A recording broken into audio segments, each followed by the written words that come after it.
I know what it's like to be in the iron house, just like the other brothers here. But it's no surprise to me. Although I don't dig for gold and I'm murdered for it today, the same thing happens. You see it today. You know, that Governor Garnett said mean things in the 1800s, and he really meant them. But today I pray that we can show them and enlighten them with other things other than anger and incarceration, spirit of fear. We're a strong people. That's why we're here today. And I pray that those individuals that have charge over our brother Leonard today, that our forefathers and our ancestors move on them, our spirits, and heavily laden on their hearts, that they would open them gates and that iron house be no more. I hope.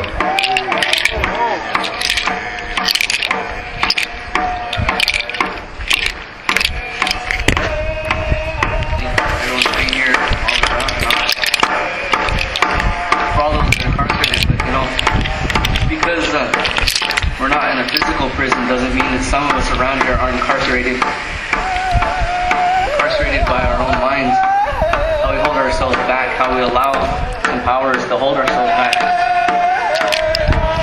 So pray for those people too, that even though we're not in a prison physically, a lot of times we're in a prison by our own minds or by those things that hold us back or that we allow to hold us back. That they tell us what we are or what we aren't, and we believe those things. So let those things go too. Be truly free.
Grandfather, to ask what to undo what's been done, Grandfather.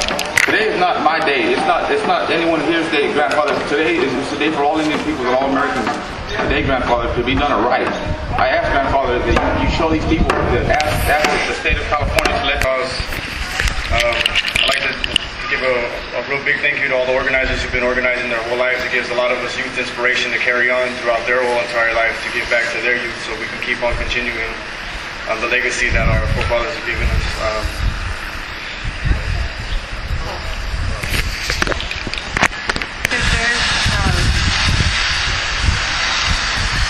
Telling my son what is going on with Leonard Peltier has been difficult because you have to simplify things for children. And for him, it's easily understood that what's going on is wrong. And for my nieces as well. Today, soon, I hope to explain to my son what it means for Leonard Peltier to be released. What it means for all of us as Native people, Indigenous people. North, south, east, west. So, thank you.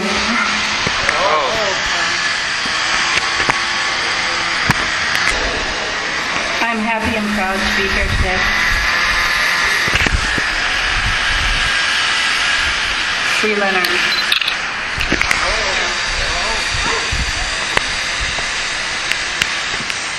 And but just to let him know that today is his day for our prayers, because this is all we can do right now is prayer. I talked to Lenny Foster. He's a spokesman for Leonard, and he saw him 2 weeks ago, and he's really anxious. Like those of us who've been locked up, we understand what it's like to be just a waiting game and just hoping that someday something will happen. But our prayers are with him today and for the next 4 days, just like Frankie said. And last night they had a prayer vigil in Nevada at the state capitol, and it turned out good last night for the vigil. And this morning, when I talked to Lenny, he said that they had a sunrise ceremony, the Chalupa, and they had a ceremony in Colorado. There's a lot of good things going on today. There's a lot of prayer. And all my prayers and everything that we do every day is all for our little ones and our loved ones. And it warms my heart to see these little ones here, because they're learning and they're understanding the way that our ways are, especially being in a city, being raised up the way that we are. And it's up to us to keep our native ways alive and the little ones right here. And I just want to thank each and every one of you that today is a good day to be indigenous. Oh, all my relations.